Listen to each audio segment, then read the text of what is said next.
सर्वधर्माणां जैनं जयतु शासनं जैनं जयतु शासनम।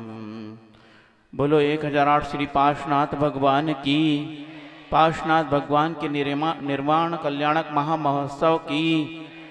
बोलो परम पूज्य आचार्य गुरुवर श्री कुंद कुंद भगवान की, परम पूज्य आचार्य गुरुवर श्री विद्यासागर जी महामणिराज की, परम पूज्य निर्यापक समस्त समय सागर जी महामणिराज की, परम पूज्य मुनि श्री 168 सागर जी महामुनिराज की, समस्त मुनि संघ की।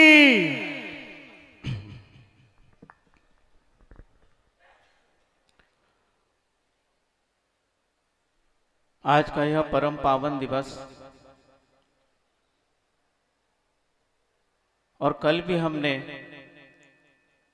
भगवान नेमिनाथ स्वामी का तब कल्याणक महोत्सव मनाया था और आज उन्हीं के पड़ोस में रहने वाले तीर्थंकर भगवान पार्श्वनाथ स्वामी का मोक्ष कल्याणक मनाने का अवसर सौभाग्य में प्राप्त हुआ है। कल इस बात को हमने समझा कि वस्तुतः नेमी कुमार ने अपने संसार के वैभव को त्याग करके तप के मार्ग को क्यों अपनाया, क्योंकि उन्हें यह पता चल गया था कि वस्तुतः मुझे दुख किन पदार्थों से हो रहा है। मैं संसार में जितना भी दुख भोग रहा हूं उसका कारण क्या है, वो कारण उन्हें पता चल गया था। इसलिए उन सब कारणों को त्याग करके वह वन की ओर गमन कर गए थे और दीक्षा धारण कर ली थी। उसी प्रकार भगवान पार्श्वनाथ स्वामी ने उन्होंने दीक्षा लेकर उन कारणों को त्याग करके भी अंदर जो कारण बसे हैं कर्म, उनको नष्ट करने के लिए तपस्या को अंगीकार किया था। भगवान नेमिनाथ स्वामी ने कल और आज भगवान पार्श्वनाथ ने भी उन दुखों के कारणों को त्याग करके और अंदर जो वस्तुतः दुख देने वाले कर्म हैं उन्हें भी नष्ट करने के लिए तपस्या का मार्ग अपनाया था। और आज वह कृतकृत्य होकर समस्त दुखों का क्षय करके शाश्वत सुख को प्राप्त हुए थे। इसीलिए आज उन्हें हम कहते हैं कि आज उनका मोक्ष कल्याणक है, निर्वाण कल्याणक है।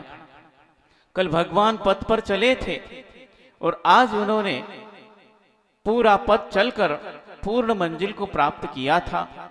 लेकिन बंधुओं, आज वह समस्त दुखों का क्षय करके मोक्ष को प्राप्त हुए हैं, लेकिन उनके जीवन में पूर्व में कितने दुख थे, उनका जीवन किस प्रकार दुखों से भरा हुआ था और उन दुखों को सहकर भी उन्होंने अपने जीवन में कितनी समता धारण की थी, कितनी सहनशीलता उन्होंने अपने जीवन में अपनाई थी। उस बात को यदि हम, उस इतिहास को यदि हम जानेंगे तो वस्तुतः हमें एक नया पाठ मिल सकता है कि वस्तुतः चाहे वह सामान्य व्यक्ति हो, चाहे तीर्थंकर बनने वाला हो, हर व्यक्ति उस मंजर से गुजरता है, उस परिस्थिति से गुजरता है। हर व्यक्ति को वह चीज मिलती है। ऐसा नहीं कि जो तीर्थंकर बनने वाले हैं वह कहीं और से उत्पन्न होते हो, उनका कोई और लोक होता हो और हम सामान्य व्यक्ति उनका कोई और लोक होता हो, ऐसा नहीं है। सभी इसी मनुष्य लोक में जन्मते हैं और यही मरण करते हैं और इसी तीन लोक में सब भ्रमण करके दुख का भोग करते हैं। चाहे कोई भी हो, जिस पर्यायों को, नीच पर्यायों को हम प्राप्त कर रहे हैं और आगे करेंगे, उन पर्यायों को उन भगवान ने भी प्राप्त करके समता को धारण करके और उन पर्यायों में भी अपने जीवन में उन दुखों को भोगते हुए भी उन दुखों से कभी जो है वो गाफिल नहीं हुए, अज्ञानता उनमें नहीं आई और उत्तरोत्तर उनकी ज्ञान की वृद्धि होती गई, तपस्या की वृद्धि होती गई, तो निश्चित रूप से एक दिन वह भगवान बन गए हैं। उसी प्रकार हमारा जीवन भी आज उन्हीं के पथ पर है। हम समझेंगे कि कैसे भगवान के जीवन में भी जब भगवान नहीं बने थे तब उनके जीवन में किस प्रकार के दुख आए हैं और कैसे उन्होंने इस प्रकार को सहन करके भी अपने जीवन को कभी डगमगाने नहीं दिया, और वह सिद्धत को प्राप्त कर गए। कहानी उनकी जो गाथा है बहुत ही कारुणिक है, सबने सुनी ही होगी कि हर बार चातुर्मास होता है और हर बार यह श्रावण शुक्ला सप्तमी आती है और जो संघ होता है वे मुनिराज या आर्यिका आपको पार्श्वनाथ भगवान की वो कहानी सुनाते ही हैं। हम सुन लेते हैं और क्या सुन लेते हैं और करना क्या है महाराज जी, सुनने आए हैं। समाज ने बहुत सारा निमंत्रण दिया था, बहुत बार दिया था, क्योंकि हम एक बार के निमंत्रण में आते नहीं हैं। खाने का निमंत्रण हो तो बिना बुलाए चले जाए, है ना, और कह दें बहुत दूर की रिश्तेदारी निकाल भी लें कि हम तो उनके इतने करीब के रिश्तेदार है, भले ही दूर के हो, लेकिन धार्मिक कार्य के लिए बुलाना पड़ता है। और बुलाने के बाद भी आज देखिए खुरई में लगतक सुनते हैं 700-800 घर की समाज है और जैसे भोजन के लिए हर घर का प्रतिनिधि एक जाता है, उसी प्रकार धार्मिक कार्य के लिए भी आपने बिल्कुल नियम को भंग नहीं किया। एक घर से एक ही प्रतिनिधि आया, दूसरा चला जाएगा तो महापाप का बंध होता है ना। थोड़ा लाउड करो, है ना। यदि दूसरा प्रतिनिधि आ जाएगा तो पाप, क्योंकि जैसे बुलव्वे में यदि एक को बुलाया तो एक चला जाता है, उसी प्रकार यह बुलव्वा है बंधु। इसीलिए तो हम पार्श्वनाथ भगवान को, चाहे नेमिनाथ भगवान हो, चाहे भगवान की परंपरा से आगे आचार्यों की परंपरा हो, और इस युग के भगवान के समान घूमने वाले आचार्य गुरुवर विद्यासागर जी महाराज भी क्यों न हो, लेकिन वो यदि हमारी इस प्रकार की धारणा है तो वो आपका कल्याण कर नहीं पाएंगे। क्योंकि जब तक व्यक्ति स्वयं अपने उपादान से जागृत नहीं होता है तब तक निमित्त तो उसका कुछ नहीं कर सकता है। भगवान पार्श्वनाथ के जीवन में भी निमित्त बहुत मिले पाप करने के, लेकिन उनका उपादान धर्म की ओर था, इसलिए वो कभी पाप में लिप्त नहीं हुए। लेकिन उन्हीं का भाई, कहना चाहिए वो भाई है उनका, वह कमठ, उसके जीवन में भी बहुत निमित्त मिले कि वो उभर जाए, लेकिन उसके अंदर पाप का उपादान था, इसलिए वो कभी उभर नहीं पाया। इस प्रकार की वह गाथा है। भगवान नेमिनाथ के जीवन में इस प्रकार की गाथा नहीं आई, लेकिन भगवान पार्श्वनाथ के जीवन में इस प्रकार के कष्ट आए। यद्यपि उनके पूर्वों में भी कष्ट होंगे, लेकिन उसका व्याख्यान हमें नहीं मिलता। पार्श्वनाथ भगवान के व्याख्यान मिलते हैं कि कैसे उन्होंने 1-2 भाई नहीं 10-10 भाव का वैर सहन किया है। कितने भाव का? 10-10 भाव का। उसके पहले भी वैर होगा, लेकिन इतना आप सुनोगे तो आप ऊब जाओगे। 1-2 भाव सुन लो तो भी आपके लिए कल्याणकारी हो सकता है। कि आज जो पार्श्वनाथ भगवान निर्वाण को प्राप्त हुए इस भाव में, इस भाव से पूर्व का जो भाव था 10वां भाव, उस वक्त से यह कहानी शुरुआत करती है कि एक अरविंद नाम का राजा राज्य करता था। उसके राज्य में विश्वभूति नाम का एक श्रावक था और उसके 2 पुत्र थे। सबसे बड़े पुत्र का नाम कमठ और छोटे पुत्र का नाम मरुभूति था। और बड़ा पुत्र और छोटा पुत्र, कहते हैं कि जो छोटा होता है उसको क्या बोलते हैं आप? जो छोटा होता है वो खोटा होता है, ऐसा बोलते ना। छोटा पुत्र है तो खोटा होगा, जबकि वह विपरीत था कि छोटा पुत्र तो जो है वह अमृत की गगरी के समान था, और जो बड़ा पुत्र कमठ था वो विष के वृक्ष के समान था। उससे हमेशा विष मिलता था और यह अमृत के समान सबको अमृत बांटता था। बहुत ही दयालु, परोपकारी और न्यायप्रिय था। और बड़ा पुत्र जो कमठ था वो उतना ही झगड़ालू और अन्याय करने वाला, सब पे अत्याचार करने वाला था। घर के लोग भी उससे परेशान थे। वहां का राजा भी, चूंकि वह विश्वभूति जिनका पुत्र था वो मंत्री थे, इसलिए मंत्री का पुत्र होने के कारण राजा कुछ कह नहीं पाते थे, इसीलिए वह अपनी मनमानी करता था। एक बार जो है उनके पिता को वैराग्य हो जाता है विश्वभूति को, और वह मुनि दीक्षा ले लेते हैं। अब मंत्री पद रिक्त हो गया। राजा सोचता है कि दोनों पुत्रों में छोटा पुत्र जो है वह बहुत ही गुण संपन्न है, और बड़ा पुत्र, यद्यपि बड़े पुत्र को वह पद मिलना चाहिए लेकिन वो अयोग्य है। और अयोग्य को यदि शासन में रखा जाए तो सारी प्रजा परेशान हो सकती है। इसलिए वह छोटे पुत्र को मंत्री बना देते हैं। पुत्र जो बड़ा है वो वैसे ही ईर्ष्या से जल जाता है कि मुझे क्यों पद नहीं मिला, वो अपनी अयोग्यता की ओर नहीं देखता है। और ऐसे समय व्यतीत होता है, मन उसका जो है पाप में तो जल रहा है, वो मौके की तलाश में है कि मैं अपने छोटे भाई को कब नीचा दिखाऊं। और वह छोटा भाई एक बार उस नगर से, उस राज्य से किसी काम से बाहर जाता है और उस वक्त छोटे भाई की पत्नी, छोटा भाई कौन सा नाम लिया था इसलिए पूछ रहा हूं, कहीं सो तो नहीं गए, जरा जोर से बोलो। मरुभूति। हाँ, मान लो इसके लिए इनाम रखा जाता तो अभी सब चिल्लाते कि हम हाँ बोल देंगे तो इनाम मिलेगा। मरुभूति जो है छोटा पुत्र, उसकी जो पत्नी बहुत सुंदर थी और कमट को यह मौका मिल गया कि वह अकेली घर में है, वो उसके घर में जाकर उससे दुर्व्यवहार करता है, काम की चेष्टा करता है, उसके मन में वासना आ जाती है और वह उससे निवेदन करती कि मैं आपकी छोटे भाई की पत्नी हूं, आपके लिए पुत्री के समान हूं, अपने दृष्टि विकार को समाप्त करो और मुझे पुत्री रूप में देखो। लेकिन जिस पर काम सवार होता है, जो कामांध हो जाता है, उसे कोई संबंध नहीं दिखते हैं। इसी प्रकार वह कमट भी कामांध हो गया था और वह उससे कुचेष्टा करने लगता है, लेकिन इतने में वह जोर से चिल्ला देती है और आसपास के लोग इकट्ठे हो जाते हैं और उस कमट के व्यवहार को देखते हैं। राजा को भी पता चलता है और राजा के पास शिकायत होती। राजा भी इसी फिराक में था कि कोई ऐसा अपराध करे और मैं इसको देश से निकालूं, क्योंकि यह देश में बहुत उत्पात मचा रहा है। और वह भाई छोटा अभी वापस भी नहीं आ पाता है और यह उसको देश निकाला दे देता है। जैसी मरुभूति छोटा भाई वापस आता है और वो देखता है कि मेरे भाई को देश निकाला दे दिया, उसे बहुत दुख होता है।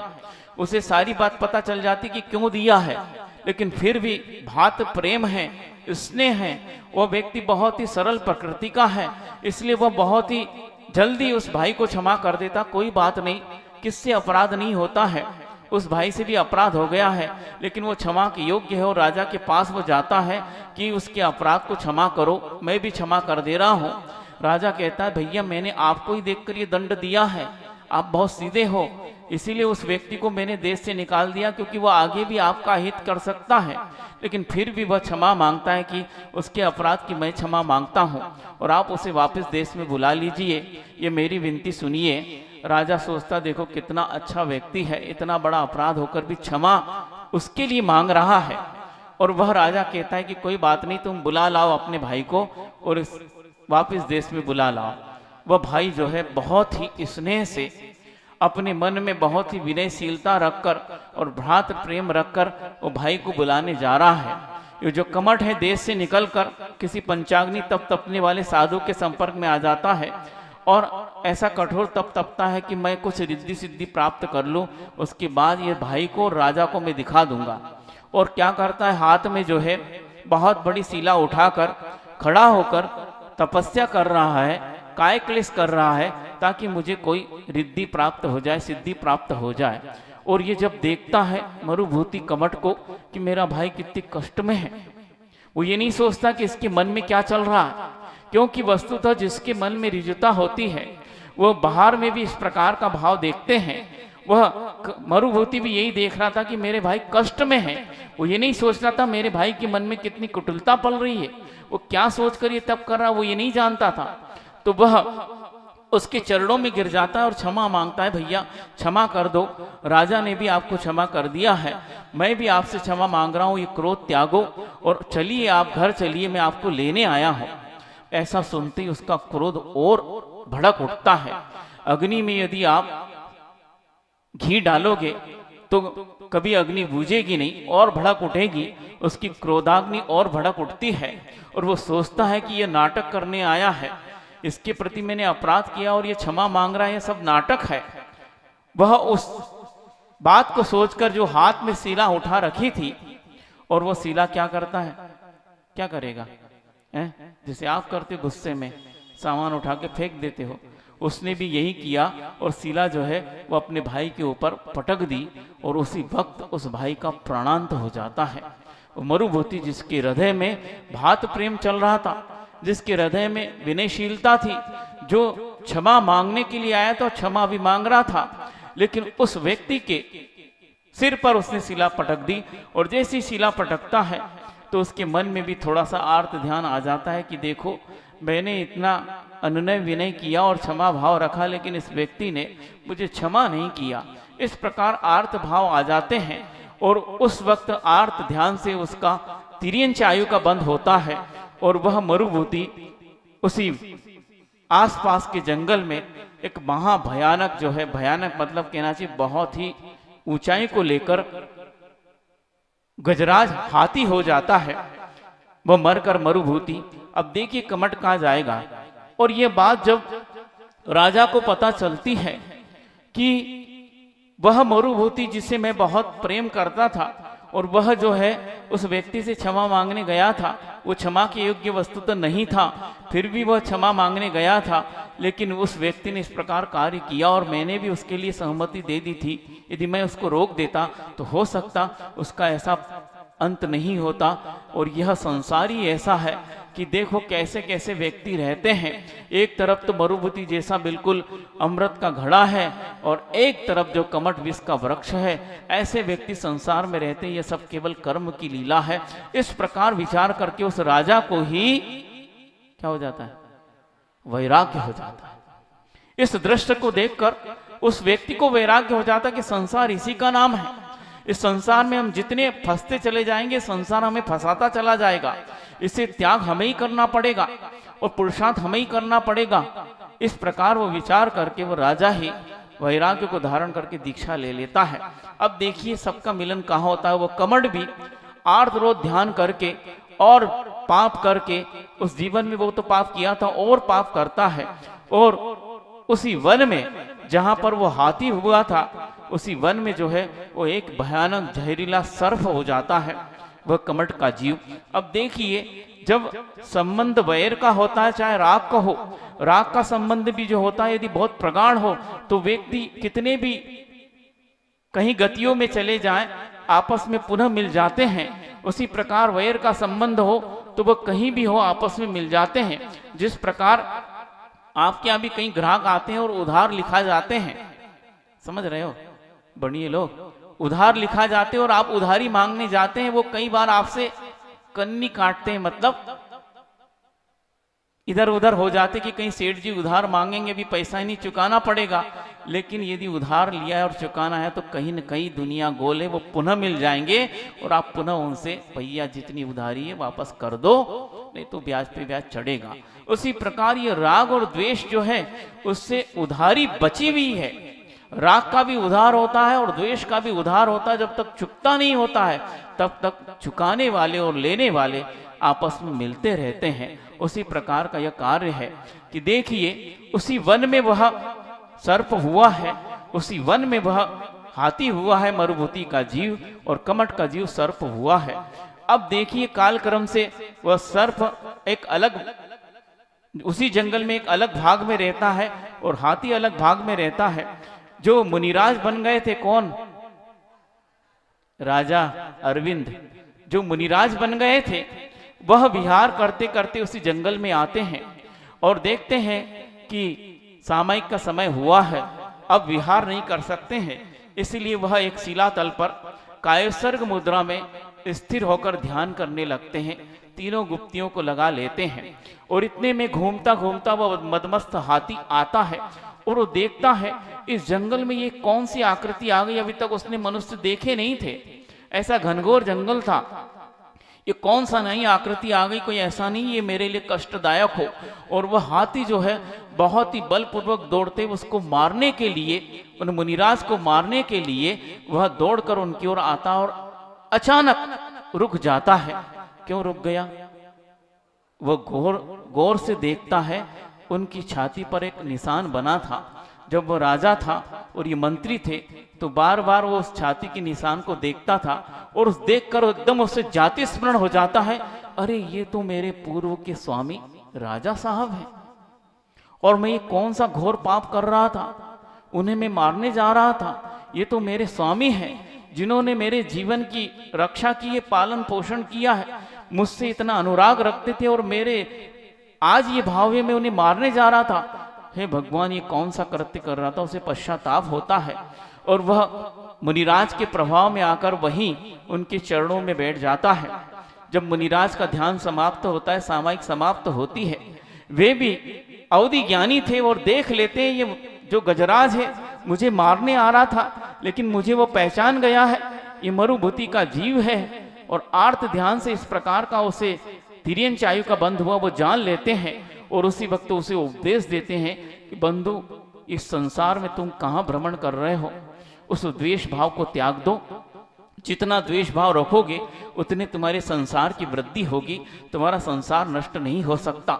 घात और प्रतिघात चलते हैं, एक बार आप किसी का घात करोगे, दूसरी ओर से जिसका घात किया वो आपका प्रतिघात करेगा, वो प्रतिघात का जवाब पुनः आप प्रतिघात में दोगे तो वह सामने वाला पुनः और घात करेगा। ये घात प्रतिघात चलते ही रहेंगे, समाप्त नहीं होंगे। आप एक चांटा मारोगे वो दो चांटे के लिए तैयार रहेगा, और वो दो चांटे खा के आप चार चांटे के लिए पुरुषार्थ करोगे, वो 8 के लिए करेगा। इस प्रकार कभी भी यह समाप्त होने वाला नहीं है। तो फिर क्या करना चाहिए? इसकी समाप्ति यही है कि वो चांटा मारे, तलवार मारे, चाहे कुछ भी करे, शांति से सहन करने दो। एक दिन उसका वैर भी समाप्त हो सकता है। पहले शुरुआत तुम करो, तुम अपने अंदर का वैर भाव समाप्त कर दो। इस प्रकार का उपदेश देते हैं। तो गजराज भी संगी पंचेंद्री है, कानों से उस उपदेश को सुनता है और अपने पूर्व भाव का स्मरण हो जाता कि मैं कहाँ पहले मनुष्य था और बहुत ही गुणवान था और आज कहाँ तिर्यंच आयु में आ गया। थोड़े से आर्त ध्यान के कारण, इस द्वेष के कारण, इस द्वेष को ही अपने जीवन से निकाल देना चाहिए। और उसी वक्त से वह क्या होता है, हाथी है, तिर्यंच है, पंचम गुणस्थान वर्ती हो जाता है।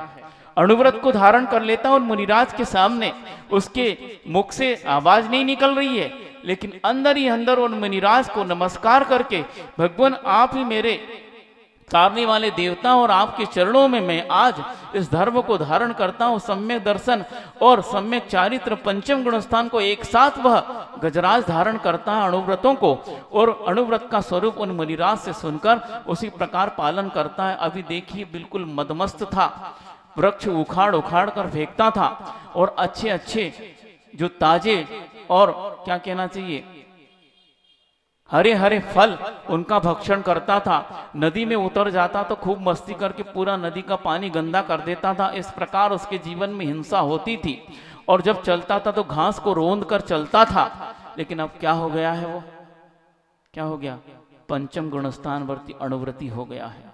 उसे भी अब पता है। बंधुओं देखिए, एक तिर्यंच भी अपने जीवन में पंचम गुणस्थान का पालन करता है।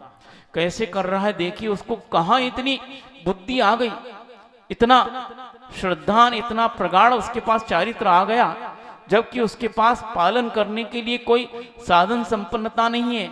आपके पास तो फिर भी है, आप बहुत विवेकशील हैं और अणुव्रत का पालन कर सकते हैं, लेकिन उसके पास कोई ऐसे साधन संपन्नता नहीं है। वो कैसे प्रासुक करके खाएगा और अपना जीवन यापन करेगा? इतना बड़ा शरीर है, लेकिन देखिए फिर भी करता है। वो अब जंगल में चल रहा है, लेकिन जहाँ घास मिलती है वहां पर नहीं जाता है। वह प्रासुक मार्ग की खोज करता है। हरी हरी घास जहाँ होंगी हो वहां पर अब चलना मुझे पसंद नहीं, क्योंकि इस घास में भी तरसजीव भी हो सकते हैं उसके आश्रय से, और स्वयं घास एक केंद्रीय वनस्पति का एक जीव है और उसमें अनंत निगोदिया भी स्थान प्राप्त कर सकते हैं। एक बार मैं एक पत्ती पे पांव रखूंगा तो अनंत जीवों का हनन हो सकता है। इस प्रकार का करुणा भाव उसके जीवन में आ गया है और वह प्रासुक मार्ग से जैसे मुनिराज गमन करते हैं इस प्रकार गमन कर रहा है।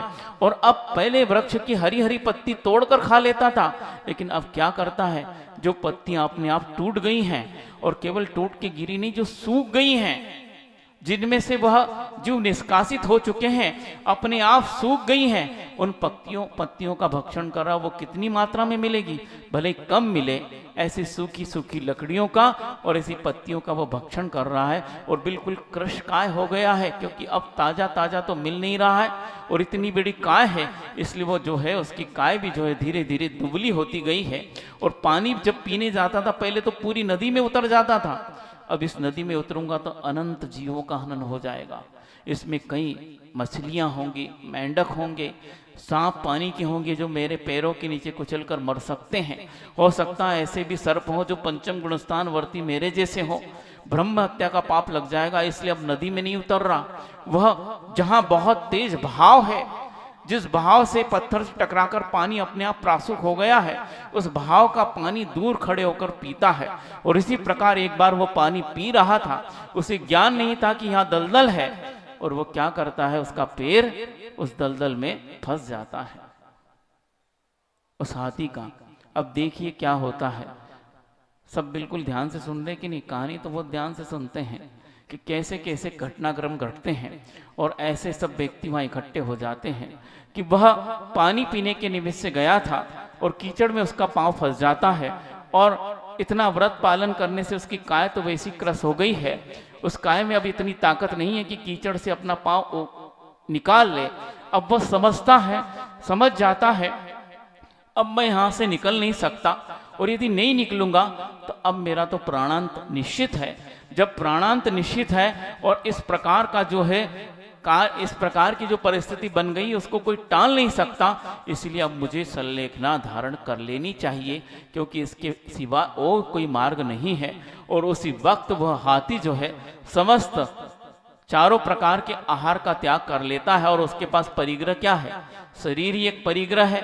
तुम्हारे जैसे परिग्रह जोड़ के तो रखा नहीं होगा उसने, वह शरीर ही उसका परिग्रह है। अब इस शरीर के प्रति भी मैं ममत्व भाव का त्याग करता हूं। और इस प्रकार वह समाधि मरण का ध्यान करके अब शांति से उस कीचड़ में ही बैठ जाता है।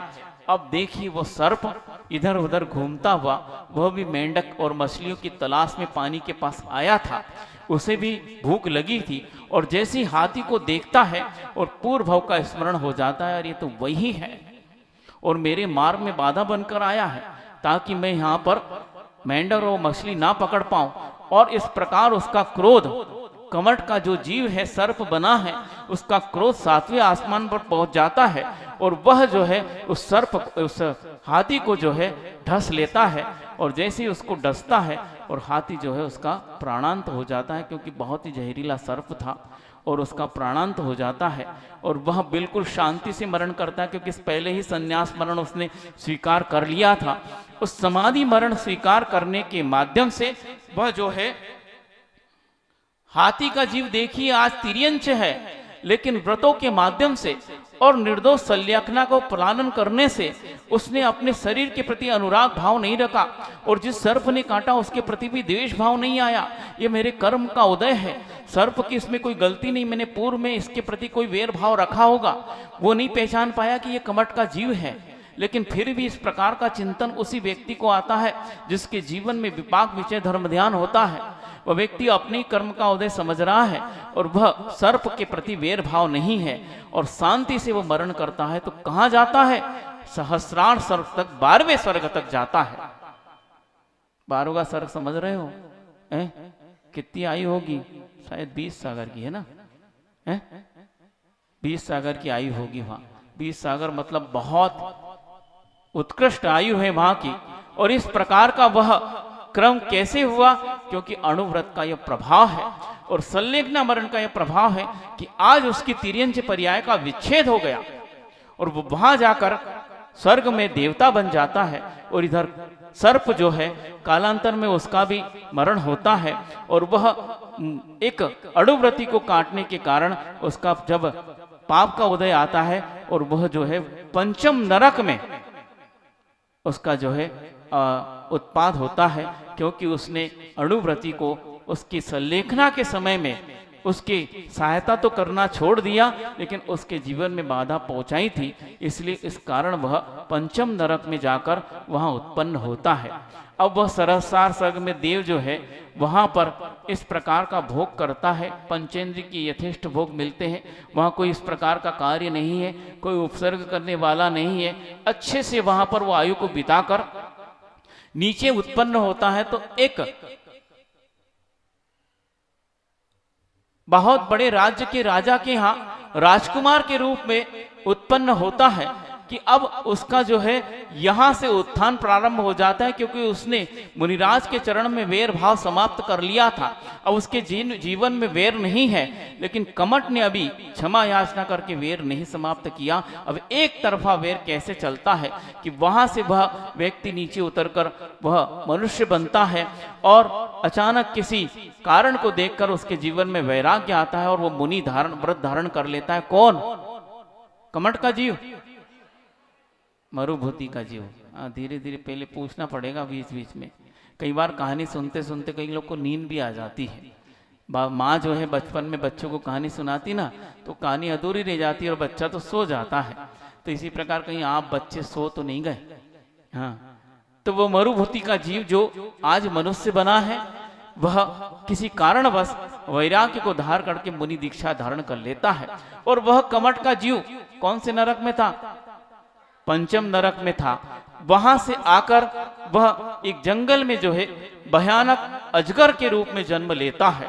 ऐसा भयानक अजगर जिसका शरीर कई मीटर लंबा है। फीट छोड़ दो, मीटर की बात की हमने। अब जितना बना सको बना लो, हम नापने तो गए नहीं और तुम भी नापने नहीं गए, लेकिन अजगर बना ये पक्का है। वो भयानक अजगर बना और क्रम देखिए कैसा है। उसके मन में बैर भाव है। वो बैर भाव को चुकता करने के लिए अब देखिए संयोग कर्म कैसा जुटाता है कि वह मुनिराज क्रम से विहार करते करते करते करते उसी जंगल में आए और उस जंगल में उन्होंने देखा कि ये गुफा बहुत अच्छी है मेरी साधना के लिए। भीड़ भाड़ में साधना अच्छे से नहीं हो पाती है, ये जंगल भी घनघोर है और रहने के लिए गुफा भी अच्छी है। मेरा जीवन यहाँ बहुत अच्छे से कट सकता है और चातुर्मास का समय है। क्या यहाँ पर 4 महीने के लिए योग धारण करूंगा तो बहुत अच्छे से धर्म ध्यान होगा और कर्म निजरा होगी। और वह 2 महीने का जो है वर्षावकाश का योग धारण करके उस गुफा के अंदर विराजमान हो जाते हैं और तपस्या को धारण कर लेते हैं। और किस्मत से देखी कि अजगर भी उसी गुफा में पानी से बचने के लिए आश्रय बनाया हुआ था। और जैसे ही उसे मनुष्य की गंध आती है, अरे ये कौन आ गया मेरी गुफा को लूटने, देखता हूं मैं। और अचानक बिजली चमकती है। उस बिजली की चमक में वो मुनिराज का चेहरा देख लेते हैं और जैसे चेहरे को देखते हैं अजगर बिल्कुल समझ जाता है, जाति स्मरण उसको हो जाता है कि देखिए ये व्यक्ति फिर आ गया है। मैं तो इसको भूल जाता हूं पर ये बार बार मेरे सामने आ जाता है। ये वही है मेरा भाई जिसने मेरे जीवन में इतनी कटुता उत्पन्न की है और इसकी वजह से आज मैं अजगर के रूप में आया हूं। ये सारे मेरे खेल का रचने वाला ये मेरा भाई ही है। वहां तो बहुत क्षमा मांगने आया था, सब नाटक करने आया था। आज मैं इसको देखता हूं और पूरा काम तमाम कर लूंगा। और ऐसा सोचते ही वो अजगर जो है अपना मुंह फाड़ता है और सांस खींचता है। वे मुनिराज समझ जाते हैं कि मेरे जीवन में घोर संकट आया है और ये संकट से मैं बच नहीं सकता। इसके प्रतिकार का कोई साधन नहीं है। और नी प्रतिकार जब उपसर्ग आ जाए तो व्यक्ति अपने शरीर की परवाह न करके अपनी आत्मा की परवाह करते हैं और शरीर के प्रति मोह त्याग देते। उसी वक्त वो मुनिराज संन्यास को धारण कर लेते हैं कि अब मेरा मरण निश्चित है। और वह अजगर जो है उन मुनिराज को पूरा निगल जाता है। मुनिराज के प्राणांत हो जाते हैं और वह जाकर कहां पर अब इतने उत्कृष्ट भाव से वो साधना कर रहे थे, जाकर वो स्वर्गों में भी स्वर्ग के कल्प स्वर्ग के ऊपर ग्रेवेकों में उत्पन्न हो जाते हैं और वहां पर भी लगभग 27-28 सागर की आयु है उसका वो उपभोग करते हैं। और यह अजगर मुनि की हत्या के पाप से इस प्रकार का भयानक उसने पाप किया है तो वो जाकर 6ठे नरक में जाकर उत्पन्न होता है। और ऐसे भयानक पाप किया है इसलिए वो मुनिराज भी जो स्वर्ग में गए हैं पुनः नीचे आते। अब देखिए उनका अभ्युदय कैसे होता है कि वो मुनिराज इतने उत्कृष्ट भाव से गए थे, अब नीचे आए तो सामान्य मनुष्य नहीं बने। मनुष्य तो बने पर सामान्य मतलब वो एक विशेष व्यक्ति के राज्य में उत्पन्न हुए, बहुत बड़ा राजा था। लेकिन वो स्वयं भी विशेष हुए। क्या हुए? 6 खंड को जीतने वाले चक्रवर्ती होते हैं। वो चक्रवर्ती जिनकी आज आप वैराग्य भावना पढ़ते हैं, किसकी पढ़ते हो? वज्रनाभि वज्रनाभि नाम के चक्रवर्ती होते विदेह क्षेत्र में। और देखिए वह सप्तम नरक से निकला हुआ, छठे नरक से निकला हुआ वह व्यक्ति अब थोड़ा सा उसमें परिवर्तन आता है। पुराना कोई कर्म होगा कि उसमें परिवर्तन आया, यद्यपि मनुष्य तो बना लेकिन अत्यंत नीच कुल में, भील कुल में उत्पन्न होता है। और वह उसी जंगल में भील बनता है जहां पर वो मुनिराज जन्म लेते हैं विदेह क्षेत्र में। और वह चक्रवर्ती एक दिन जो है किसी कारण से क्षेमंकर मुनि के वंदना करते करते उन्हें उन भगवान की दिव्य ध्वनि सुनकर, दिव्य अर्थात वो क्षेमंकर मुनि थे, वह अपनी दिव्य देशना के माध्यम से समझ जाते चक्रवर्ती भव्य प्राणी है और ये आगामी काल में भरत क्षेत्र में पार्श्वनाथ नाम से तीर्थंकर होने वाला है। इसलिए वह उपदेश देते हैं और उस उपदेश को सुनकर वह वज्रनाभि चक्रवर्ती उसी वक्त अपने छखंड राज का त्याग करके दीक्षा धारण कर लेते हैं और वनों में तपस्या करने चले जाते हैं। और वह भील उसी जंगल में निवास करता है। एक दिन अचानक उन मिरिराज को तपस्या करते देखता है और वह उसे पुनः जाति स्मरण होता है कि यह वही जीव है और उन पर भयानक उपसर करता है। और चक्रवर्ती जो आज मुनिराज बने हैं वे भी समझ जाते हैं कि अब मेरा प्राणांत होना है। उसी वक्त वह समाधि धारण कर लेते हैं और करने के बाद वह पुनः आनत या प्राण स्वर्ग में उत्पन्न होते हैं। और यह व्यक्ति महान उपसर्ग के कारण, चूंकि अभी वह तिर्यंच था और तिर्यंच जो है सप्तम नरक नहीं जा सकता था, वह अजगर अथवा जो सर्प था उसकी जो अध्वान 5वें और 6ठे नरक थी, लेकिन मनुष्य सप्तम नरक तक जा सकता था। और ऐसा घोर पाप किया तो वह सीधे कमट का जीव सप्तम नरक चला जाता है। और ये मुनिराज जो है कहाँ गए हैं? स्वर्ग में गए ना। अब स्वर्ग में से आकर वह एक भरत क्षेत्र में नहीं, शायद ऐरावत क्षेत्र में उत्पन्न होते हैं और वहां पर आनंद नाम के श्रावक के रूप में उत्पन्न होते हैं। और वहां पर वह आनंद नाम का श्रावक संसार का भोग करते हुए एक दिन उसे अपना सफेद बाल देखकर वैराग्य हो जाता है कि यह मेरी मृत्यु का सूचना देने वाला सफेद बाल है। मैं धीरे धीरे वृद्ध होऊंगा और उसके बाद जो है मेरा यह शरीर क्षीण हो जाएगा। जब तक शरीर है, बल है और अपना कल्याण करना चाहिए। और आपका यदि सफेद बाल दिख जाए तो क्या करोगे? बोलो, क्या करोगे? क्या करेंगे महाराज जी? बाजार में डाई करने वाली बहुत सी मेहंदी मिलती है और वह लगा के अपने आप को चकाचक कर लेंगे। कहीं सफेद बाल दिख जाए तो लोग क्या कहेंगे, अभी से बूढ़े हो गए। कहीं हमने देखा व्यक्तियों को बाल सफेद हैं और मान लो कोई उनको आंटी या अंकल कह दे तो बहुत बुरा लगता है। अरे अंकल हैं अभी हम क्या, तो क्या कहें? अभी भाई साहब कहो, अभी भाई साहब की उम्र के हैं, अंकल की उम्र में नहीं आए हैं, बाल तो सफेद हो गए। कुछ लोग ऐसे भी दिखते जिनके सर पर जेब में तो कंगा है बड़ी स्टैंडर्ड क्वालिटी का और सिर पर एक भी बाल नहीं है, पर सवारते क्या है? थोड़ी बहुत कनात भली बची हो, टेंट तो पूरा उड़ गया, फिर भी जेब में कंगा है। क्यों रखा कंगा? पता नहीं। यही तो हमारा शरीर के प्रति मोह है। उन मुनिराज से शिक्षा लो जिन्होंने अपना एक सफेद बाल देखा, अभी पूरे नहीं हुए, सफेद बाल देखते ही उन्हें समझ में आ गया कि अब ये शरीर वृद्ध अवस्था की ओर जा रहा है और यह शरीर मुझे छोड़े उसके पहले मैं शरीर का मोह छोड़ता हूं। ये होता है मनुष्यत्व, वीरत्व। ये वीरत्व उस क्षत्रिय व्यक्ति के जीवन में आ सकता है और हम ऐसे वीर धर्म को धारण किए वीरनाथ भगवान के, और ऐसे हम गुलाम बन जाते शरीर के। वो भगवान जो है सिद्धालय में बैठकर भी सोचते होंगे, हालांकि सोचते नहीं होंगे, उनका मन नहीं है, लेकिन फिर भी एक बात बता रहा हूं कि कैसे ये व्यक्ति है कि जैन धर्म को अपना कर भी अभी तक शरीर को ही आत्मा समझकर इससे मोह नहीं छोड़ पाए। सोचिए, अपने आप को विचार कीजिए इन कथानकों को सुनकर। ये कथा इतनी लंबी चल रही बीच बीच में इसलिए छेड़ रहा हूं ताकि ऐसा नहीं कि कथा चलती जाएगी, बीच बीच में हमें पाठ भी लेना है। कि उस व्यक्ति को एक बाल सफेद दिखा और उसने अपने पूरे वैभव को त्याग दिया। ऐसा नहीं उसके पास कुछ नहीं था, उसे उसी भाव में तीर्थंकर प्रकृति का बंद करना है। वह ऐसे पुण्य भोग कर आ रहा, चक्रवर्ती उसके पिछले भाव में था, अभी पुण्य समाप्त नहीं हुआ है, बहुत महान पुण्य को भोग रहा था, किसी बात की कमी नहीं थी। पूरे सेवक चाकर उसके सामने जी हुजूरी में लगे हुए थे, उसके बातों को मानते थे, उसका परिवार भी उसकी आज्ञा को मानता था। लेकिन फिर भी उस व्यक्ति ने सोचा यह सब पुण्य का खेल है, जिस दिन पुण्य समाप्त हुआ यहाँ संसार में कुछ नहीं बच पाएगा।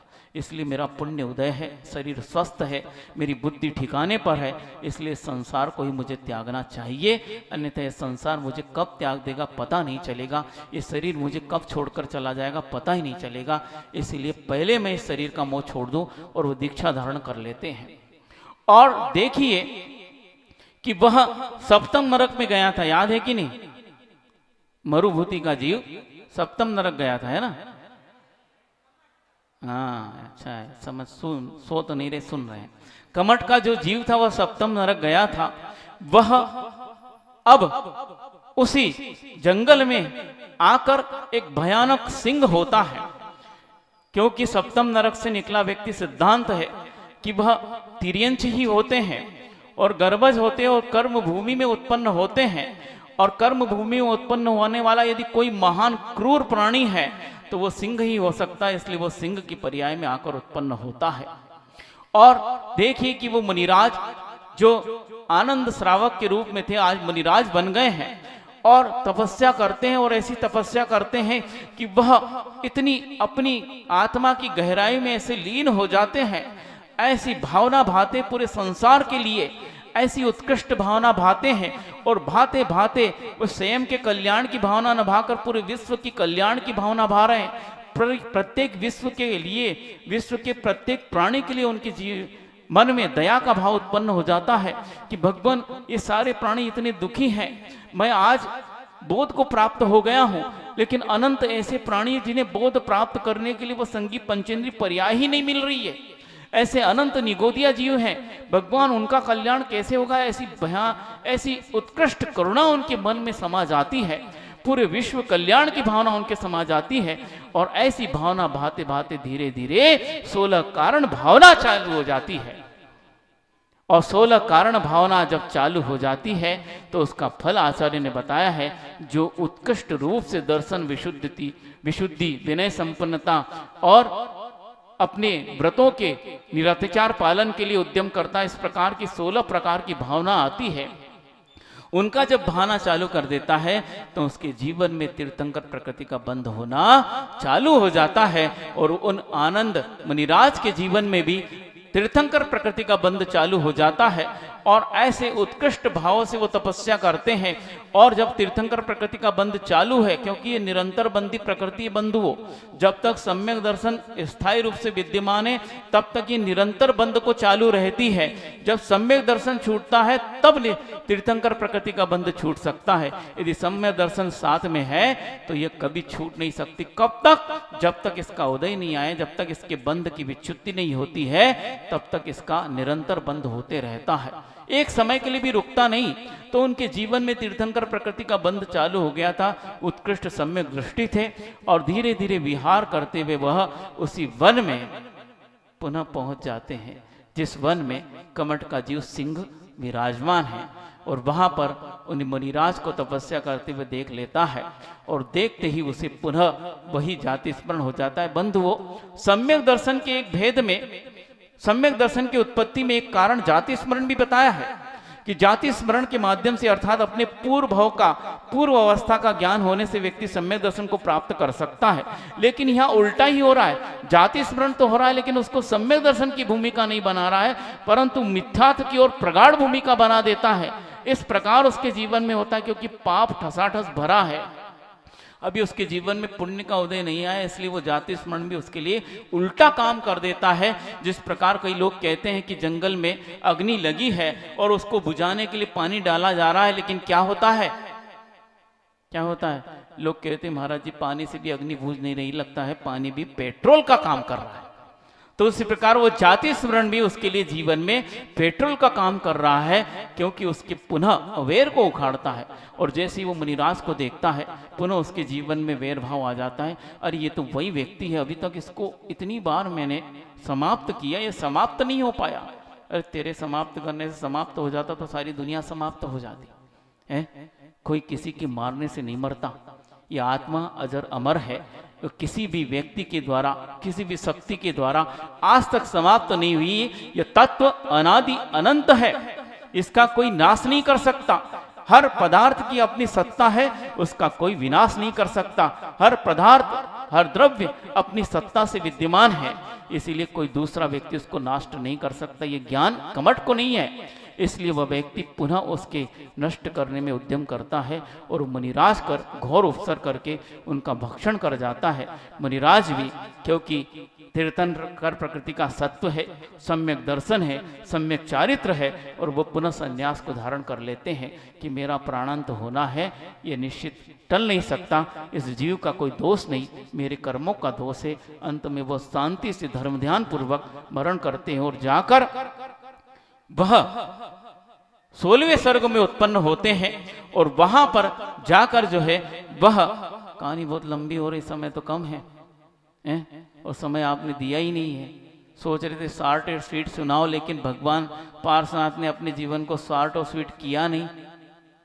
10 भक्तों को उनने खींचा, तो हम क्या करें।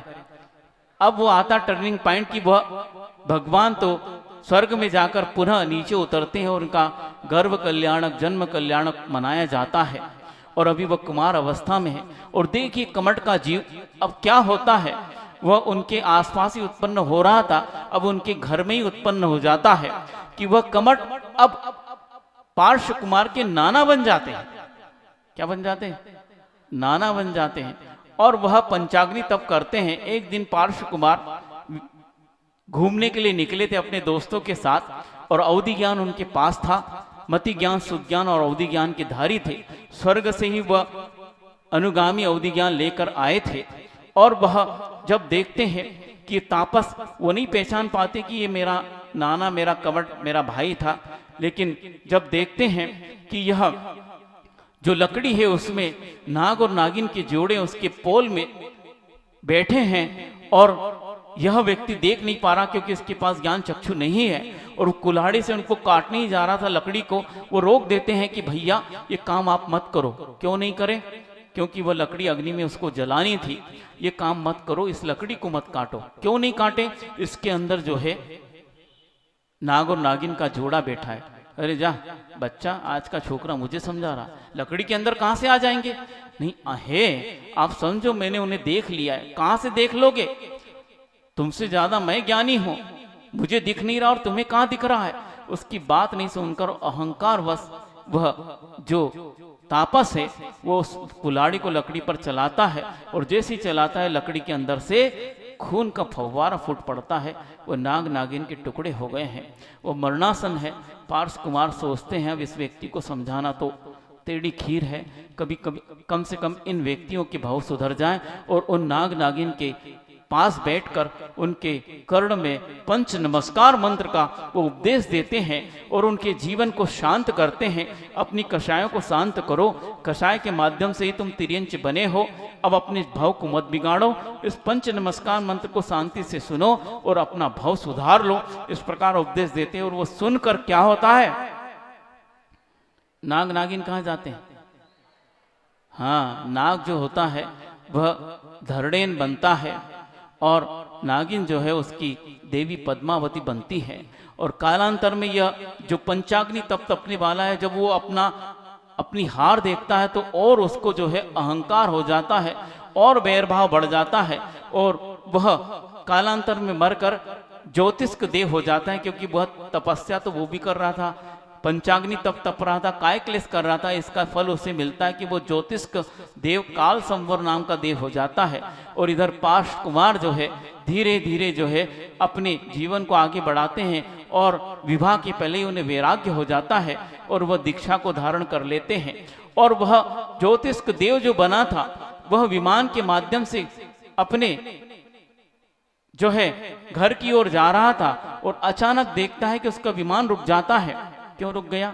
क्योंकि नीचे जो है पार्श मुनिराज जो है तपस्या कर रहे हैं और एक मुनिराज जो रिद्धि संपन्न हो उनके ऊपर से कोई जो है विमान निकल नहीं सकता, उनके ऊपर से कोई नहीं निकल सकता, ये उनका अतिशय है। तो विमान जो है वो कीलित हो जाता है और वो देखता है कि मेरे विमान को रोका किसने, किसमें इतनी शक्ति है।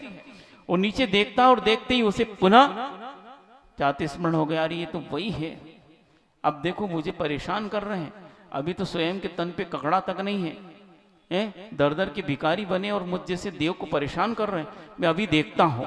और चालू हो जाता है, क्या हो जाता है, 7 दिन का महाघोर उपसर्ग। कई लोग ये सोचते हैं, हम भी घर में सोचते थे कि श्रावण शुक्ला एकम के दिन उपसर्ग चालू हुआ और श्रावण शुक्ला सप्तमी के दिन भगवान को उपसर्ग जीतकर मोक्ष हो गया। आप भी यही समझते थे? हैं?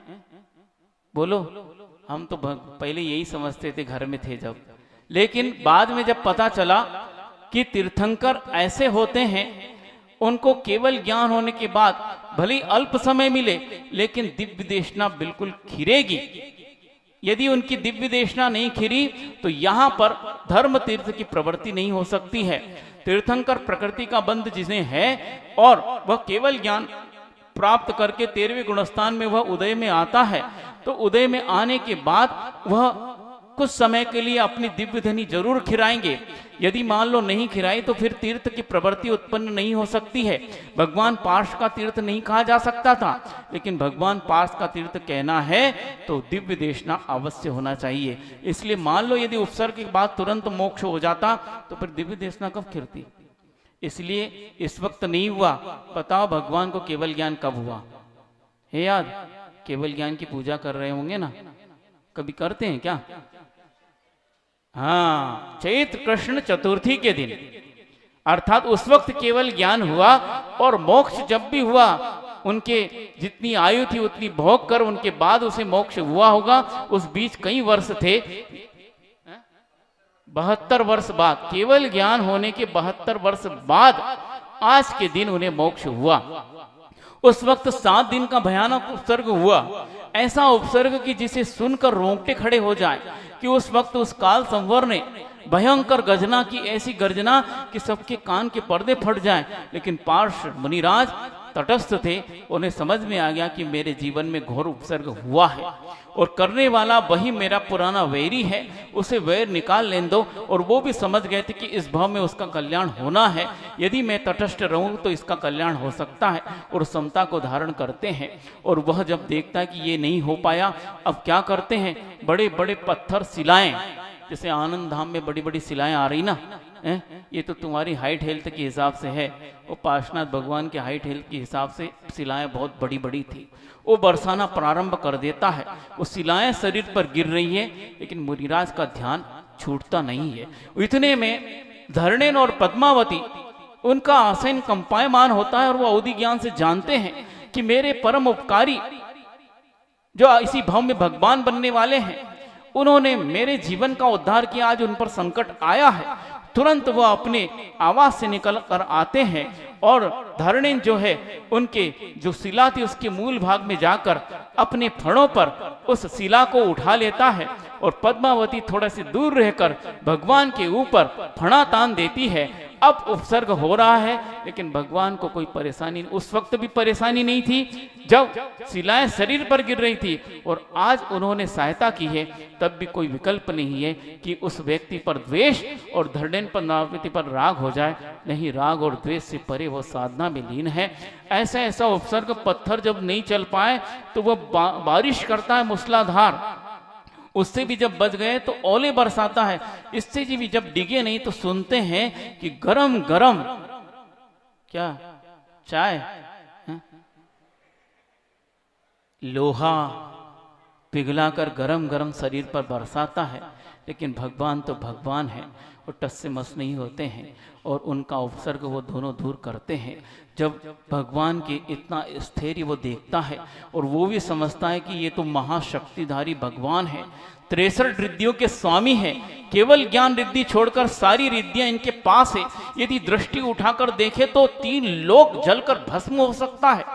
दृष्टि विष नाम का इनके पास रिद्धि है, लेकिन फिर भी देखो आंख बंद करके बैठे हैं, मेरे ऊपर दृष्टि तक नहीं की उनने। इस प्रकार उसे भी बोध को प्राप्त हो जाता है और तुरंत भगवान को केवल ज्ञान होता है और समोसरण की रचना होती है और वहां जाकर काल संवर देव उनके चरणों में नमस्कार करके सम्यक दर्शन को प्राप्त कर लेता है और भव भव का जो पैर चला आ रहा था उसकी आज समाप्ति हो जाती है।